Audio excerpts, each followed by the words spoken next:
કેન્દ્રીય રેલવે મંત્રી અશ્વિની વૈષ્ણવે આનંદ રેલવે સ્ટેશનની મુલાકાત લીધી હતી.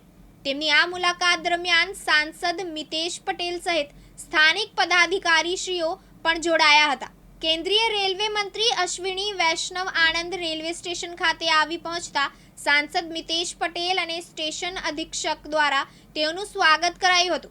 ત્યારબાદ કેન્દ્રીય રેલવે મંત્રી અશ્વિની વૈષ્ણવે જણાવ્યું હતું કે પ્રધાનમંત્રી શ્રી નરેન્દ્રભાઈ મોદીના દૂરંદેશી નેતૃત્વમાં આ વર્ષના બજેટમાં ગુજરાતને ₹17,155 કરોડ જેટલી રકમ રેલવેના નવીનીકરણ માટે ફાળવવામાં આવી છે, જે અંતર્ગત ગુજરાતમાં રેલવેના વિવિધ પ્રોજેક્ટ સમયમર્યાદામાં ગુણવત્તા સાથે કામ હાથ ધરાશે તેમ તેમણે વિશ્વાસપૂર્વક જણાવ્યું હતું.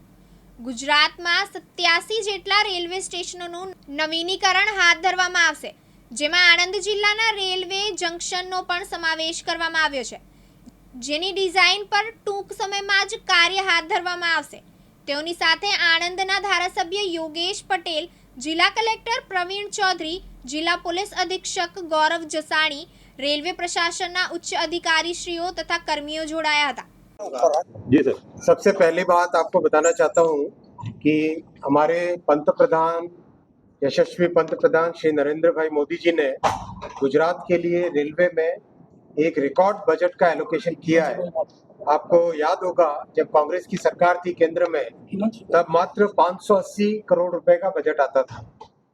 अभी हमारे प्रधानमंत्री श्री नरेंद्र मोदी जी ने गुजरात के लिए 17,155 करोड़ रुपए का बजट दिया है. 17,155 करोड़, 17,000 करोड़ रुपए का बजट दिया है. 17,000 करोड़ मतलब कांग्रेस के समय में जितना बजट आता था उसका 29 टाइम्स 29 टाइम्स ज्यादा बजट अभी दिया है. पहली बात ये आपके जानकारी में रहे. दूसरी बात 2014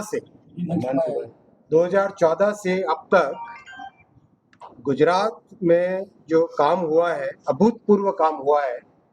2,700 किलोमीटर के नई पटरियां बनी है, जो कहीं पे गेज कन्वर्जन, कहीं पे डबलिंग, कहीं पे 4 लाइन, कहीं पे 3 लाइन, इस तरह से होते हुए कुल मिला के 2,700 किलोमीटर नए ट्रैक बने हैं, जो कि डेनमार्क जो देश है यूरोप का ही, उसका पूरा रेलवे नेटवर्क उससे भी ज़्यादा पटरियां अपने गुजरात में 2014 के बाद में बनी है.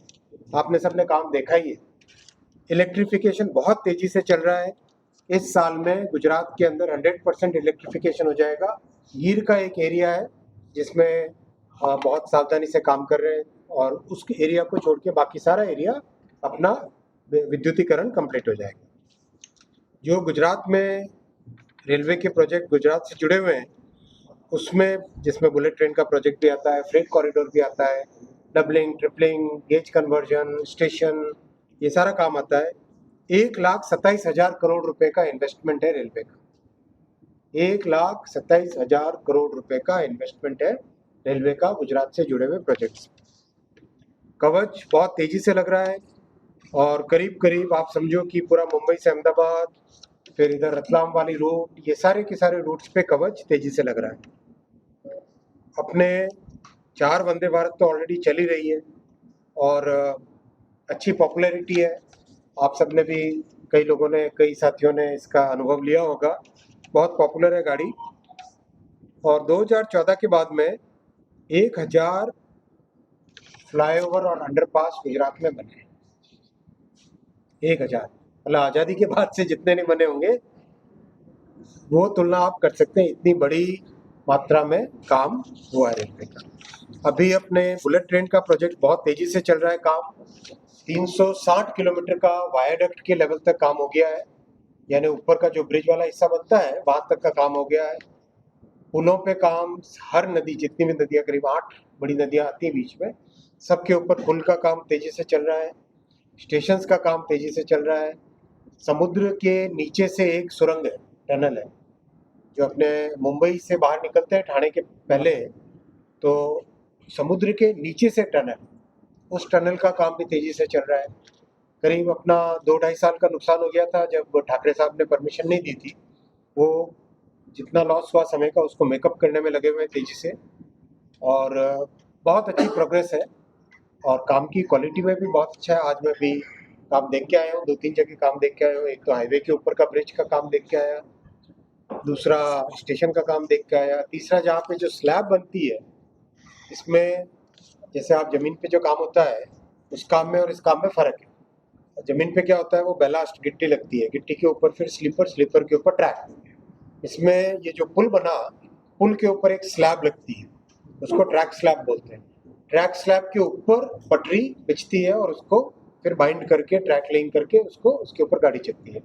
और जो 350 की स्पीड जब होती है गाड़ी की, तो 350 की स्पीड में आप समझो जैसे कोई बहुत तेजी से कोई गाड़ी ट्रक आपके साथ जाए तो एकदम प्रेशर दिखता है, होता है कि नहीं, प्रेशर फील होता है।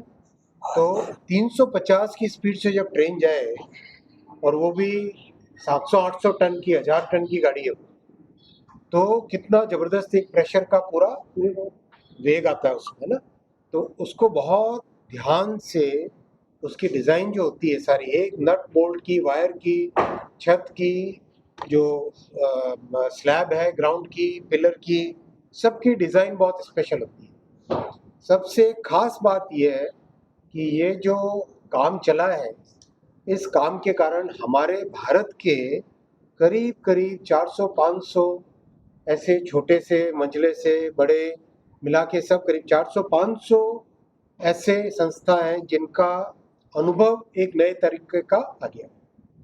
वो अनुभव में क्वालिटी वैसे कैसे मेंटेन करना, काम करने का तरीका वैसे, सिस्टम में प्रोसेस कैसे चेक करना, इन सब चीज़ों में बहुत बड़ा अनुभव आया है।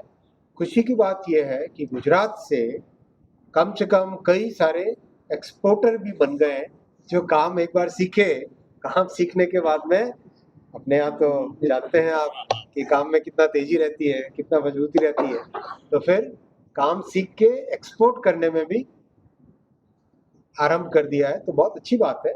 माननीय प्रधानमंत्री जी का जो सोचना है, जिस तरह से वो सोचते हैं, जिस तरह के आगे के भविष्य की बात को आज ही वो देख लेते हैं और उस हिसाब से काम करवाते हैं, वो एक बड़ा इस बुलेट ट्रेन के प्रोजेक्ट से आपको दिखाई देगा। मुंबई से अहमदाबाद 2 घंटे 7 मिनट, 2 घंटे 7 मिनट 350 की स्पीड से गाड़ी चले और 2 घंटे 7 मिनट में आ जाए यहाँ पे, मतलब कितनी बड़ी उपलब्धि होगी कि ये सारे जो बड़े शहर है बीच में, सब के सब शहर मिलके एक शहर बन जाता है। अगर आप टोक्यो का प्रोजेक्ट देखो, टोक्यो से ओसाका का प्रोजेक्ट देखो, तो Tokyo, Nagoya, Kobe, Kyoto, Osaka, ये सब एक शहर बन जाते हैं। मतलब सबकी इकोनॉमी मर्ज हो जाती है।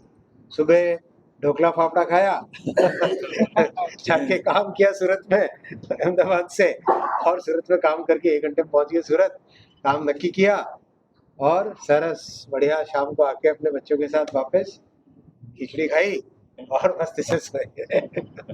मुंबई से निकले, मिसल पाव खाई, सुबह सुबह मिसल पाव कांदा मिला के खाया और आके बड़ा पाव साथ में पैक करके लेके आ गए और सूरत में, बड़ौदा में काम किया और आराम से अपना शाम तक घर गए और बढ़िया घर में आराम से परिवार के साथ बैठ के खाना खाया।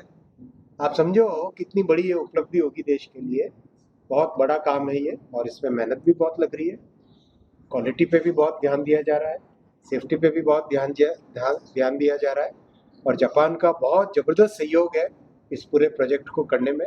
जापान की पूरी टीम हमारे साथ लगी हुई है। वो टीम, हमारी टीम मिलके दोनों एक दूसरे को, इतना अच्छा सहयोग है। 1 प्रोजेक्ट 1 टीम ऐसा बोलते हैं, पीएम साहब बोलते हैं 1 प्रोजेक्ट 1 टीम। जापान और भारत अलग अलग टीमें नहीं है, एक टीम है। ऐसा करके काम चल रहा है, बहुत अच्छा काम चल रहा है, सेटिस्फेक्शन है। क्वालिटी भी मैं देख के आया हूँ, बहुत अच्छा काम इसमें चल रहा है। चिराग सैयद, दिव्यांग न्यूज़, आणंद।